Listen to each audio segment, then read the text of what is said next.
গাজী নজরুল যদি 24 ঘন্টার মধ্যে পদত্যাগ না করে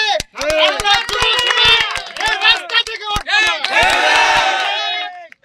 24 ঘন্টার মধ্যে তার পদত্যাগ চাই, না হলে কিন্তু রাজপথ আমরা কাঁপিয়ে দেবো ইনশাআল্লাহ।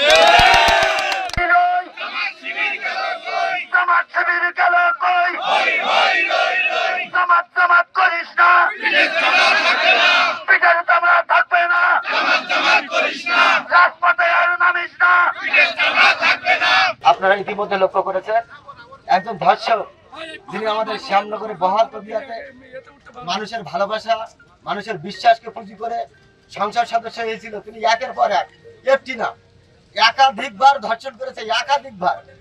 এবং যে যে নারীগুলোর সাথে তার সম্পৃক্ত দেখা গেছে তারা সবাই অপ্রাপ্ত বয়স্ক। আর তাকে দল থেকে বহিষ্কার করার পরেও এই শ্যামনগরের মাটিতে সংসদ সদস্য হিসেবে বহাল তবিয়াতে ঘুরে বেড়াচ্ছে। আমরা অনিত বিলম্বে 24 ঘন্টার মধ্যে তার সংসদ সদস্য পদ বাতিল চাই। যদি না হয় আগামীতে শ্যামনগর সচেতন নাগরিক সমাজের আমাদের যুব সমাজ শ্যামনগরে তীব্র আন্দোলন গড়ে তুলবে এবং তীব্রভাবে তাদেরকে প্রত্যাখ্যান করা হবে। একজন ধর্ষককে আমরা অনতিবিলম্বে শ্যামনগরের মাটি থেকে বহিষ্কার চাচ্ছি এবং এমপি পদ বাতিল চাচ্ছি। আর আপনারা ইতিমধ্যে লক্ষ্য করেছেন শুধু একবার না একাধিকবার তার ধর্ষণ ভিডিও একের পর এক আপনারা মিডিয়ায় দেখতে পাচ্ছেন। তারপরও কেন তাকে এমপিতে পদত্যাগ করছেন না, তিনি কেন লজ্জা পাচ্ছেন না, কেন পদত্যাগ করছেন না, এটা শ্যামনগরের মানুষের দাবি। আগামী 24 ঘন্টার মধ্যে এই ধর্ষককে আমরা শ্যামনগর থেকে পদত্যাগ চাই এবং আগামীতে এই শ্যামনগরে একটি উপনির্বাচন হবে।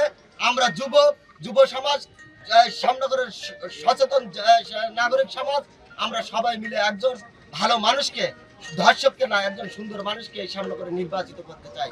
আমরা আজকের এই মানববন্ধন থেকে জোর দাবি জানাচ্ছি এই শ্যামনগরের মাটিতে এই পাপের বোঝা, এই ধর্ষকের বোঝা যেন আমাদের পুরো চাপিয়ে না দেওয়া হয়।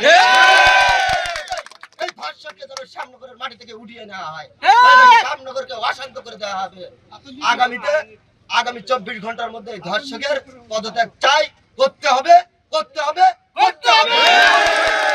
সুধী সমাজ, আমরা চাচ্ছি যে শ্যামনগর উপজেলায় একজন লুচ্চা এমপির হাতে চলতে পারে না, এজন্য আমরা তার অবিলম্বে বহিষ্কার চাই।